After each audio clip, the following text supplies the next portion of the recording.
ನಮಸ್ಕಾರ ವೀಕ್ಷಕರೇ, ಕಲರ್ಸ್ ಕನ್ನಡ ವಾಹಿನಿಯಲ್ಲಿ ಸದ್ಯ ಪ್ರಸಾರವಾಗುತ್ತಾ ಜನರ ಮನ ಗೆಲ್ಲುತ್ತಿರುವ ಸೂಪರ್ ಹಿಟ್ ಧಾರಾವಾಹಿ ಮುದ್ದು ಸೊಸೆ.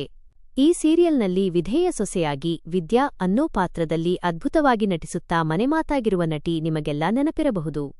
ಆದರೆ ಈ ವಿದ್ಯಾ ಪಾತ್ರದ ಹಿಂದೆ ಇರುವ ನಟಿಯ ರಿಯಲ್ ಲೈಫ್ ಹೇಗಿದೆ, ಅವರ ನಿಜವಾದ ಹೆಸರೇನು, ಅವರ ವಯಸ್ಸು, ವಿದ್ಯಾಭ್ಯಾಸ ಮತ್ತು ಹಿನ್ನೆಲೆ ಏನು ಗೊತ್ತಾ? ಇದನ್ನೆಲ್ಲ ಇವತ್ತಿನ ವಿಡಿಯೋದಲ್ಲಿ ನಾವು ನಿಮಗೆ ತಿಳಿಸಿಕೊಡ್ತೀವಿ. ವಿಡಿಯೋವನ್ನು ಎಲ್ಲೂ ಸ್ಕಿಪ್ ಮಾಡದೆ ಪೂರ್ತಿಯಾಗಿ ನೋಡಿ. ಅದಕ್ಕೂ ಮುನ್ನ ನಿಮಗೂ ಕೂಡ ಮುದ್ದು ಸೊಸೆ ಸೀರಿಯಲ್ ಇಷ್ಟ ಆಗ್ತಿದೆ ಅಂದ್ರೆ ತಪ್ಪದೇ ಈ ವಿಡಿಯೋಗೊಂದು ಲೈಕ್ ಕೊಡಿ. ಹಾಗೇನೇ ನಮ್ಮ ಚಾನೆಲ್ಗೆ ಇನ್ನೂ ಸಬ್ಸ್ಕ್ರೈಬ್ ಆಗಿಲ್ಲ ಅಂದ್ರೆ ಈಗಲೇ ಸಬ್ಸ್ಕ್ರೈಬ್ ಆಗಿ ಪಕ್ಕದಲ್ಲೇ ಇರೋ ಬೆಲ್ ಐಕಾನ್ ಕ್ಲಿಕ್ ಮಾಡಿ. ಮೊದಲನೆಯದಾಗಿ, ಮುದ್ದು ಸೊಸೆ ಸೀರಿಯಲ್ನ ಲೀಡ್ ಕ್ಯಾರೆಕ್ಟರ್ ವಿದ್ಯಾ ಪಾತ್ರಧಾರಿಯ ನಿಜವಾದ ಹೆಸರು ಪ್ರತಿಮಾ ಠಾಕೂರ್. ಇವರು ಹುಟ್ಟಿ ಬೆಳೆದದ್ದೆಲ್ಲ ನಮ್ಮ ಸಿಲಿಕಾನ್ ಸಿಟಿ ಬೆಂಗಳೂರಿನಲ್ಲೇ. ಪ್ರಸ್ತುತ ಕೂಡ ಇವರು ತಮ್ಮ ತಂದೆ ತಾಯಿಯ ಜೊತೆ ಬೆಂಗಳೂರಿನಲ್ಲೇ ವಾಸವಾಗಿದ್ದಾರೆ. ಇನ್ನು ಕೇವಲ 20 ವರ್ಷ ವಯಸ್ಸಿನ ಈ ಪ್ರತಿಭಾನ್ವಿತ ನಟಿ ಸದ್ಯ ಪಿಯುಸಿವರೆಗಿನ ಶಿಕ್ಷಣವನ್ನು ಪೂರೈಸಿದ್ದಾರೆ. ಇವರು ಕೇವಲ ನಟಿ ಮಾತ್ರವಲ್ಲ, ಅದ್ಭುತವಾದ ಡ್ಯಾನ್ಸರ್ ಕೂಡ ಹೌದು. ಇನ್ನು ಇವರ ಮ್ಯಾರಿಟಲ್ ಸ್ಟೇಟಸ್ ನೋಡೋದಾದ್ರೆ ಇವರಿನ್ನೂ ಸಿಂಗಲ್ ಆಗಿದ್ದಾರೆ.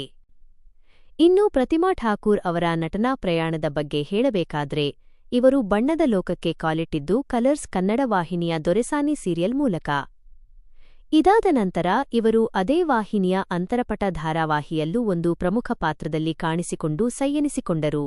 ಕನ್ನಡ ಮಾತ್ರವಲ್ಲದೆ ಪರಭಾಷೆಯಲ್ಲೂ ಛಾಪು ಮೂಡಿಸುತ್ತಿರುವ ಪ್ರತಿಮಾ ಸದ್ಯ ತೆಲುಗಿನ ಜೆಮಿನಿ ಟಿವಿಯಲ್ಲಿ ಪ್ರಸಾರವಾಗುತ್ತಿರುವ ಶಿವಾಂಗಿ ಎನ್ನುವ ಜನಪ್ರಿಯ ಸೀರಿಯಲ್ನಲ್ಲಿ ನಾಯಕಿಯಾಗಿ ನಟಿಸುತ್ತಿದ್ದಾರೆ. ಈಗ ಮುದ್ದು ಸೊಸೆ ಮೂಲಕ ಮತ್ತೊಮ್ಮೆ ಕನ್ನಡಿಗರ ಮನಗೆಲ್ಲುತ್ತಿದ್ದಾರೆ. ನಟನೆ ಮಾತ್ರವಲ್ಲದೆ ಸೋಷಿಯಲ್ ಮೀಡಿಯಾದಲ್ಲೂ ಪ್ರತಿಮಾ ಅವರಿಗೆ ಸಿಕ್ಕಾಪಟ್ಟೆ ಡಿಮ್ಯಾಂಡ್ ಇದೆ. ಇನ್ಸ್ಟಾಗ್ರಾಂನಲ್ಲಿ ಇವರ ರೀಲ್ಸ್ ಮತ್ತು ಫೋಟೋಗಳಿಗೆ ಫ್ಯಾನ್ಸ್ ಫಿದಾ ಆಗಿದ್ದಾರೆ. ಸದ್ಯ ಇನ್ಸ್ಟಾಗ್ರಾಂನಲ್ಲಿ ಇವರಿಗೆ 11 ಲಕ್ಷಕ್ಕೂ ಅಧಿಕ ಜನ ಫಾಲೋವರ್ಸ್ ಇದ್ದಾರೆ ಅಂದ್ರೆ ನೀವೇ ಯೋಚನೆ ಮಾಡಿ ಇವರ ಕ್ರೇಜ್ ಹೇಗಿದೆ ಅಂತ. ಇದಿಷ್ಟು ಮುದ್ದು ಸೊಸೆ ಧಾರಾವಾಹಿಯ ವಿದ್ಯಾ ಅಲಿಯಾಸ್ ಪ್ರತಿಮಾ ಠಾಕೂರ್ ಅವರ ರಿಯಲ್ ಲೈಫ್ ಮಾಹಿತಿ.